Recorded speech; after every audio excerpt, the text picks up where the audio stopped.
اعوذ باللہ من الشیطان الرجیم بسم اللہ الرحمن الرحیم انا اعطیناک الکوثر، بے شک ہم نے آپ کو خیر کثیر عطا کی ہے۔ پچھلی صورت کے اندر ہم نے جو مختصر ترجمہ اور تشریح کی تھی، اس صورت کے اندر اللہ رب العزت نے حکمت اعتقادیہ اور عملیہ کو بیان کیا ہے، اور اس صورت میں ان برائیوں کی مذمت بیان کی ہے، ان بری خصلتوں کی جن کو چھوڑ دینا چاہیے، جن کو اپنانا نہیں چاہیے۔ اس صورت کے اندر اللہ رب العزت نبی پاک صلی اللہ علیہ وسلم کو عطا کی گئی ایک نعمت کا ذکر کر رہے ہیں۔ اس کے علاوہ ایک اعتراض جو تھا، ایک طعنہ جو تھا،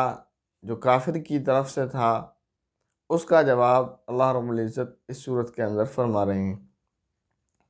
فرمایا، اے پیغمبر، ہم نے آپ کو کوثر عطا کی ہے، یا اس سے پہلے میں نے ترجمہ کیا تھا خیر کثیر عطا کی ہے۔ کوثر کے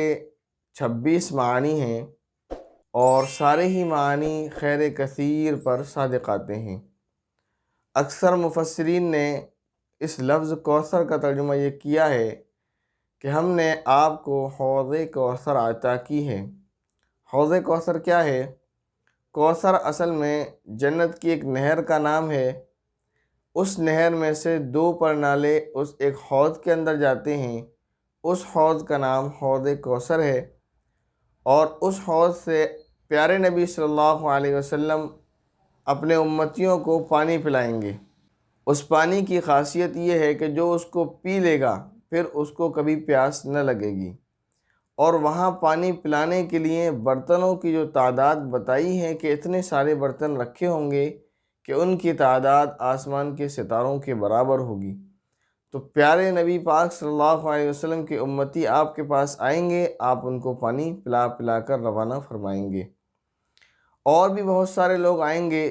تو فرشتے ان کو ہٹا دیں گے، تو اللہ کے نبی صلی اللہ علیہ وسلم فرمائیں گے، ان کو کیوں روکتے ہو، یہ تو میرے ساتھی ہیں، انہیں آنے دو۔ تو فرشتے کہیں گے، اے پیغمبر صلی اللہ علیہ وسلم، آپ نہیں جانتے کہ انہوں نے آپ کے بعد کیا کیا خرافاتیں کی ہیں، یہ آپ کے ساتھی نہیں ہیں، یہ خرافاتی لوگ ہیں، لہذا ان کو حوض کوثر سے ہٹا دیا جائے گا۔ تو سب سے پہلے تو ہمیں اللہ رب العزت سے دعا کرنا چاہیے کہ ہمیں ان امتیوں میں شامل فرما جو نبی پاک صلی اللہ علیہ وسلم کے مبارک ہاتھوں سے اس مبارک پانی کو پئیں اور سیراب ہوں، اور ان بندوں میں شمار نہ کر کہ جن کو فرشتے دھتکار دیں گے اور پھر نبی پاک صلی اللہ علیہ وسلم بھی ان کو پانی نہ پلائیں گے۔ اب اللہ رب العزت نے ایک نعمت کا ذکر کر دیا کہ ہم نے آپ کو اتنی بڑی نعمت عطا کی ہے۔ اس کے اور بہت سارے معنی ہو سکتے ہیں اور بہت ساری تفسیر ہیں کوثر کی، لیکن کیونکہ وقت ہمیں کم لینا ہے اس لیے اور کو بیان نہیں کیا۔ تو ایک نعمت عطا کی، فرمایا کہ اتنی ساری نعمتیں آپ کو دیں، اس لیے پہلے ترجمہ کیا تھا خیر کثیر، بہت ساری بھلائیاں آپ کو دی ہیں، ان میں سے ایک میں نے بتا دی حوض کوثر ہے۔ پھر فرمایا فَصَلِّ لِرَبِّكَ وَانْحَرْ، تو جب آپ کو اتنی ساری نعمتیں مل گئیں تو پھر کیا کرنا چاہیے؟ تو پھر آپ اپنے رب کے آگے نماز پڑھیے اور قربانی کیجیے، یعنی اپنے رب کے لیے نماز پڑھیے اور قربانی کیجیے۔ اس آیت سے بھی یہ پتہ چلتا ہے کہ جب بندے کو اللہ رب العزت کسی نعمت سے نوازیں تو اسے چاہیے کہ اللہ رب العزت کا شکریہ ادا کیا کرے، شکرانے کی نماز وغیرہ پڑھا کرے۔ لیکن ہمارا ماحول، ہمارا مزاج ہی اس کے برعکس ہے کہ ہمارے پاس اللہ رب العزت کی نعمتیں آتی ہیں تو ہم اس کو بھلا بیٹھتے ہیں، اور جو ہمارے من میں آتا ہے وہ کرتے ہیں سوائے شکرانہ ادا کرنے کے۔ تو یہاں یہ فرمایا کہ جب آپ کو نعمت مل گئی تو آپ اپنے رب کی عبادت کریں۔ دوسرا فرمایا اور قربانی کریں۔ ونحر، نہر کہتے ہیں اصل میں اونٹ کا جو ذبح کرنے کا طریقہ ہے، کیونکہ عرب میں اکثر اونٹ ذبح ہوتے تھے اور آج بھی ہوتے ہیں، تو اس لیے قربانی کے لیے لفظ استعمال کیا نہر کا۔ اونٹ کو جو ذبح کیا جاتا ہے وہ جیسے ہم بھینس کو اور بکرے کو ذبح کرتے ہیں اس طرح نہیں، بلکہ اس کا ایک الگ طریقہ ہوتا ہے، اس طریقے کو نہر بولا جاتا ہے، اس لیے لفظ نہر کا استعمال ہوا۔ دوسری بات یہ کہ لفظ نہر کی تفسیر حضرت علی رضی اللہ تعالیٰ عنہ سے منقول ہے، وہ فرماتے ہیں کہ یہاں نہر کا معنی یہ ہے کہ آپ جو ہے ناف کے نیچے ہاتھ باندھیے، یعنی ترجمہ یہ ہوگا تو آپ اپنے رب کے لیے نماز پڑھیے اور ہاتھ ناف کے نیچے باندھیے، جیسا کہ مردوں کو حکم ہے کہ وہ اپنے بائیں کلائی کو اس طرح انگوٹھے اور انگلی سے پکڑ لیں، اس کے بعد 3 انگلیاں یہاں کلائی پر رکھیں اور اس کے بعد ناف کے نیچے ہاتھ باندھ لیں۔ تو حضرت علی رضی اللہ تعالیٰ عنہ سے یہ تفسیر منقول ہے کہ آپ نماز پڑھیں اپنے رب کے لیے اور ناف کے نیچے ہاتھ باندھ لیں۔ ان شانئک هو الابتر، بے شک جو آپ کا دشمن ہے وہی بے نام و نشان ہونے والا ہے۔ یہ آیت کیوں نازل ہوئی؟ عاص بن وائل ایک کافر تھا، اس نے نبی پاک صلی اللہ علیہ وسلم کے پیارے بیٹے حضرت قاسم رضی اللہ تعالیٰ عنہ کے انتقال پر آپ صلی اللہ علیہ وسلم کو یہ طعنہ دیا تھا اور یہ کہا تھا کہ محمد کی اولاد تو ختم ہو چکی، اب ان کا مشن کون چلائے گا؟ اب کوئی نہیں بچا جو ان کے مشن کو لے کر آگے چلے، جو مشن یہ چلا رہے ہیں، یہ کہتے ہیں کہ اللہ کو ایک مانو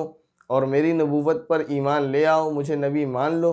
تو ان کی اولادیں ختم ہو چکی ہیں، اب یہ خود جب تک ہیں جب تک ان کا مشن چلے گا، جب یہ ختم ہو جائیں گے تو ان کا مشن بھی ختم ہو جائے گا۔ یہ طعنہ دیا تھا نبی پاک صلی اللہ علیہ وسلم کو آپ کے پیارے بیٹے کی وفات پر۔ تب یہ آیت نازل ہوئی، اللہ رب العزت نے فرمایا کہ ایسا ہرگز نہیں ہوگا، بلکہ عاص بن وائل اور جتنے بھی کفار ہیں جو آپ صلی اللہ علیہ وسلم کے دشمن ہیں وہی نام و نشان ہونے والے ہیں، آپ صلی اللہ علیہ وسلم کے ساتھ ایسا معاملہ نہیں ہوگا۔ شان عکا کا جو شانی بولتے ہیں، اس کا لفظ جو ہے شان عربی میں، اس کا ترجمہ ہے عیب لگانے والا، طعنہ دینے والا، دشمن۔ تو وہ آپ کو طعنہ دے رہا تھا کہ اب ان کا مشن ختم ہو جائے گا، ان کا کوئی نام لینے والا نہیں رہے گا۔ تو اللہ تعالیٰ فرما رہے ہیں ایسا نہیں ہے، نبی پاک صلی اللہ علیہ وسلم کے نام لینے والے رہیں گے اور ہیں اور انشاءاللہ قیامت تک رہیں گے، لیکن ان کا نام و نشان مٹ جائے گا، ان کو کوئی پوچھنے والا نہ ہوگا، اور وہی ہوا۔ آپ صلی اللہ علیہ وسلم کی روحانی جسمانی اولاد میں اگرچہ بیٹے نہیں ہیں، لیکن اگر جسمانی اولاد کے سلسلے کی بات کی جائے تو وہ اللہ رب العزت نے بیٹی کے ذریعے سے چلایا ہے، اور اسی طرح ہر کلمہ پڑھنے والا وہ نبی پاک صلی اللہ علیہ وسلم کا روحانی بیٹا ہے، اور پھر ان میں بھی جو اصل بیٹے کا کردار نبھا رہے ہیں وہ نبی پاک صلی اللہ علیہ وسلم کے روحانی بیٹوں میں آپ کے صحابہ، آپ کے شاگرد، پھر ان کے شاگرد، پھر ان کے شاگرد، یعنی وقت کے علماء، یہ آپ کے وہ روحانی بیٹے ہیں جو آج تک آپ کا مشن لے کر چل رہے ہیں۔ آج تک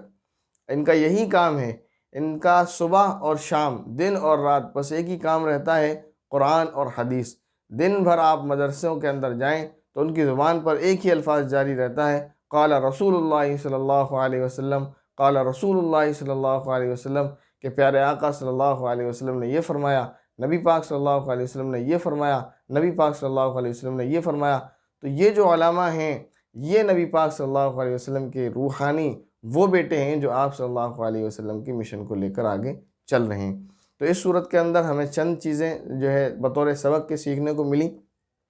ایک تو یہ کہ اللہ رب العزت نے نبی پاک صلی اللہ علیہ وسلم پر جو نعمت عطا کی تھی اس کو شمار کرانے کے بعد عبادت کا حکم دیا۔ تو ہمیں بھی چاہیے کہ ہمیں نعمتیں ملیں تو شکر ادا کریں، اور پھر اس کے علاوہ نماز کے پابند بھی رہیں۔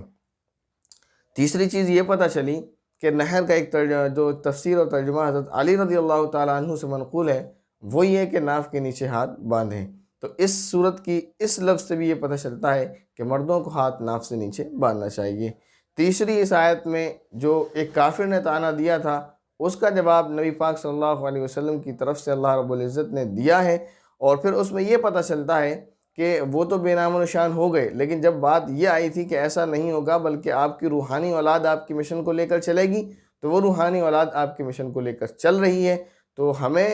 غور کرنا چاہیے اور دل سے اور ایمانداری سے یہ کام لینا چاہیے کہ جن کا ذکر اگرچہ صراحتاً نہیں لیکن اس آیت کے اندر پوشیدہ طور پر ہے، یعنی علماء، تو ان کی ہمیں قدر ضرور کرنا چاہیے، ان کی عزت کرنا چاہیے، ان کو قدر سی نگاہ سے دیکھنا چاہیے، کیونکہ یہ وہ لوگ ہیں جن کا تعلق نبی پاک صلی اللہ علیہ وسلم سے بالکل جڑا ہوا ہے، کہیں سے کٹتا ہی نہیں، کہ آپ کے بعد صحابہ کے بعد اور نیچے تک آنے کے بعد پھر علماء، اس لیے کہ باپ کا حقیقی وارث جو ہوتا ہے وہ وہی ہوتا ہے جو باپ کے کام کو لے کر چلتا ہے۔ جو باپ کے کام کو چھوڑ دیتا ہے، برباد کر دیتا ہے، وہ وارث نہیں ہوتا۔ اور پھر صراحتاً بھی نبی پاک صلی اللہ علیہ وسلم کی حدیث ہے، آپ نے فرمایا کہ علماء جو ہیں وہ انبیاء کے وارث ہیں، تو لہذا علماء کو قدر کی نگاہ سے دیکھنا چاہیے، علماء کی قدر کرنا چاہیے، ان کا عزت اور احترام کرنا چاہیے۔ السلام علیکم ورحمۃ اللہ وبرکاتہ۔